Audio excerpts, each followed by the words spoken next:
রেস্টুরেন্টে আমি আসছি। আমার ইন্সপেক্টর তদন্ত আছে, আমার স্টাফরা আছে এবং এখানে সার্কেল এসপি আছে। আমরা এই ঘটনাস্থলে এখনই জাস্ট পরিদর্শন করলাম।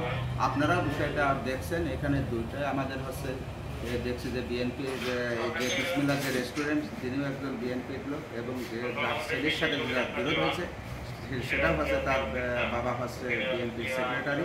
তো এখন বিষয়টা আমরা যে ঘটনাস্থলে দেখলাম, এখানে রোস্ট বানানোর বারবিকিউ ভেঙে গেছে, তারপরে হচ্ছে এখানে মনিটর ভেঙে গেছে।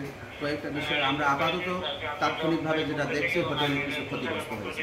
তো আমরা বিষয়টা বিশদ তদন্ত করি, পরবর্তী তদন্ত কার্যক্রম করার পরে এই বিষয়ে কোনো অভিযোগ পাইলে পারে আমরা এই বিষয়টা আরও ঘটনাস্থলে যে বিশ্লেষণ করলাম এবং যা ক্ষতি হয়েছে এই বিষয়ে অভিযোগ প্রাপ্তি সাপেক্ষে আমরা মামলা নেব এবং আমরা আইনানুগ ব্যবস্থা গ্রহণ করব। এখন আপাতত আমরা তদন্ত করছি কী পরিমাণ ক্ষয়ক্ষতি হয়েছে সে বিষয়টা আমরা দেখতেছি। পরিস্থিতি আশঙ্কাজনক মনে করতেছেন কিনা? কারণ এই গ্রুপেরও তো লোকজন আছে, তারা আবার উল্টা হামলা করলে বিষয়টা তখন এরকম কোনো শঙ্কা মনে করতেছেন কিনা? না, এখন আপনারা জানেন এখন দুই পক্ষেরই কেউ কিন্তু এখন নাই।